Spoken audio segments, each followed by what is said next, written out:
Hello students, today will be discuss about 3 questions. Short story में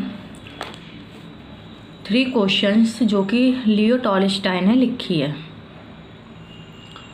okay, Leo Tolstoy is one of the most popular writers of the modern age and his stories are chiefly concerned with human qualities and virtues that make life easy and noble. He favors peace in the world, and his novels chiefly deal with his single theme. Though differently in this story, 3 questions. ये जो story है वो 3 questions के ऊपर है. Tolstoy has tried to deal with the most complex questions regarding human behavior and produced its solution quite easily. He tells that what we have to do at a particular time and who we have to deal with cannot be is certain, rather it depends it upon the situation at a particular time, as had happened with the king.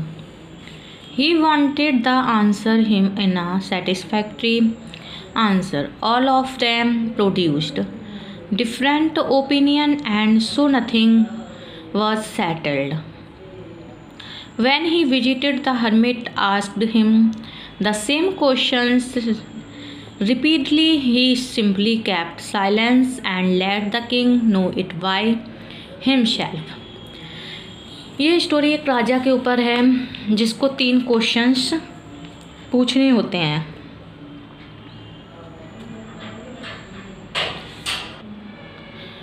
इसमें जो first question होता है कि कुछ भी काम करने के लिए सही समय कौन सा होता है.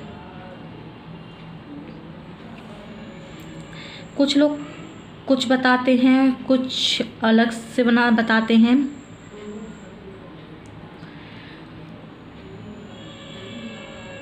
ओके,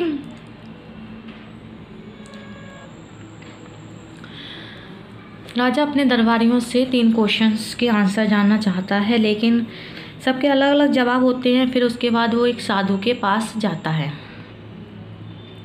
वहाँ देखता है साधु मिट्टी से कुछ खोद रहे होते हैं और उनके जो है काफ़ी पसीना आ रहा होता है. तो राजा को उन पर दया आ जाती है.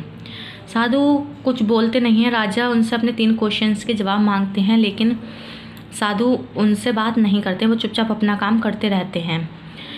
राजा उनकी मदद करने लगता है और धीरे धीरे एक दिन बीत जाता है. वो रात वहीं रुक जाता है. तभी एक आदमी भागता हुआ आता है जो कि घायल होता है. उसके शरीर से खून टपक रहा होता है.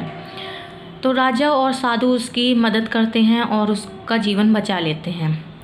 उसके बाद वो आदमी कहता है कि राजा, तुमने मेरे भाई को फांसी दी थी, उस टाइम मैं वहीं पर था और मैं तभी से तुम्हारा दुश्मन बन गया था और मैं तुमसे बदला लेने के लिए सोच रहा था. और यहाँ पर मैं तुमसे बदला लेने के लिए आया तो मैंने सोचा कि एक दिन बीत गया, तुम वापस क्यों नहीं आए. मैंने सोचा था कि तुम वापस लौटोगे तो मैं तुम्हें मार दूंगा, पर तुम वापस नहीं आए. तो मैं जैसे ही तुम्हारे पास आ रहा था तभी तुम्हारे दरबारियों ने, सैनिकों ने मुझ पर हमला कर दिया और मैं जान बचाते हुए अंदर आ गया. लेकिन यहाँ पर तुमने मेरी जान बचाई.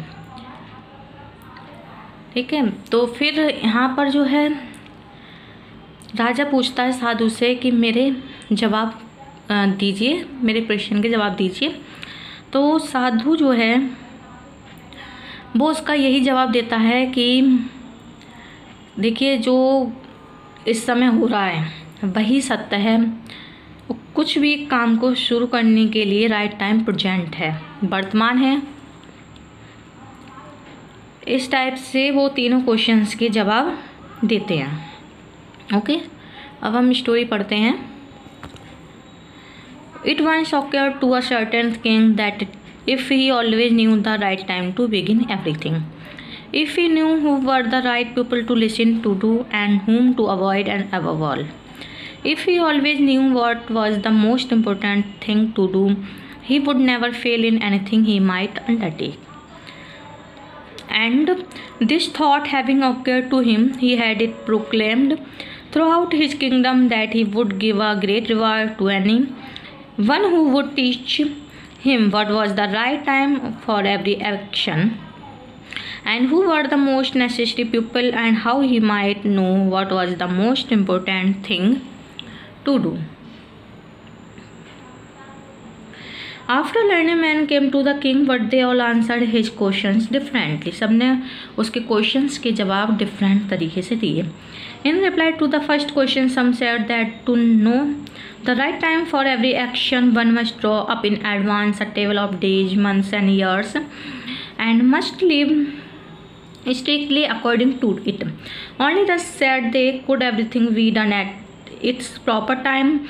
Others declared that it was impossible to decide beforehand the right time for every action, but that not letting oneself be observed in idle pastimes, one should always attend to all that was going on, and then do what was most needful. Others again said that however attentive the king might be to what was going on, it was impossible for one man to decide correctly the right time for every action, but that he should have a council of wise men who would help him to fix the proper time for everything. But then again others said there were some things which could not wait to be led before a council, but about which one had at once to decide whether to undertake them or not. But in order to decide them, one must know beforehand what was going to happen. It is only magicians who know that, and therefore in order to know the right time for every actions, but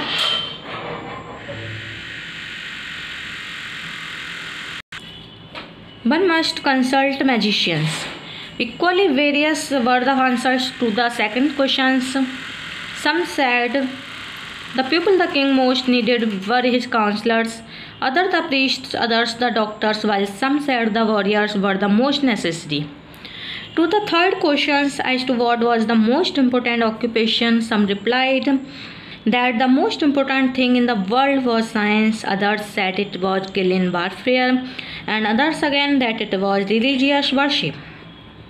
All the answers being different, the king agreed with none of them and gave the reward to none, but still wishing to find the right answers to his questions, he decided to consult a hermit, widely renowned for his wisdom.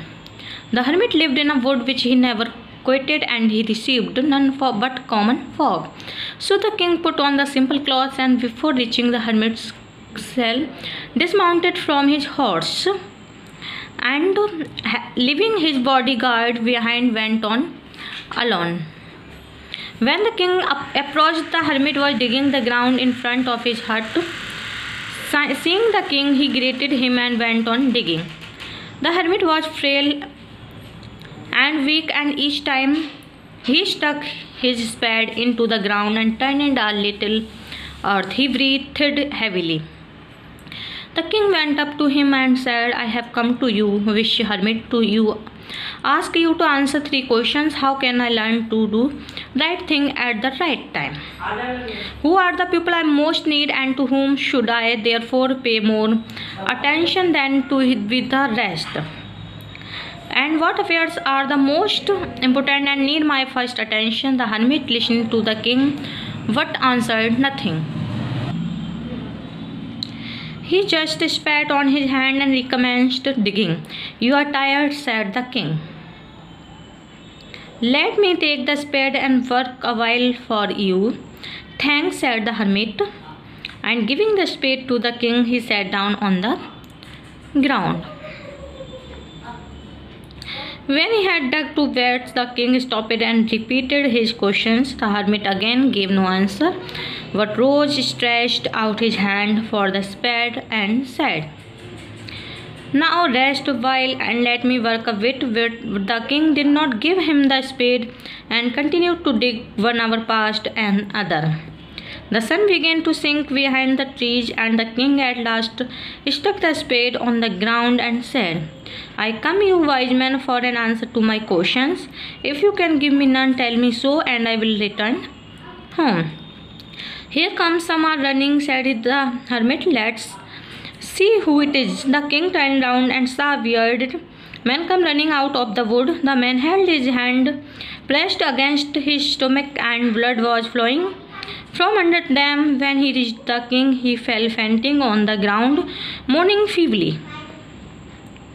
The king and the hermit unfastened the man's clothing. There was a large wound in his stomach. The king washed it as best he could and bandaged it with his handkerchief and with a towel the hermit had. And bandaged it with his handkerchief and with a towel the hermit had, but the blood would not stop flowing. And the king again removed the bandage, soaked with warm blood, and washed and rebandaged the wound. When at last the blood ceased flowing, the man revived and asked for something to drink. The king brought fresh water and gave it to him. Meanwhile, the sun had set and it had become cool. So the king, with the hermit's help, carried the wounded man into the hut and laid him on the bed. Lying on the bed, the man closed his eyes and was quiet. But the king was so tired with his walk and with the work he had done that he crouched down on the threshold and also fell asleep so soundly that he slept all through the short summer night. When he awoke in the morning, it was long before he could remember where the was or who was the strange, bearded man lying on the bed and gazing intently at him with shining eyes.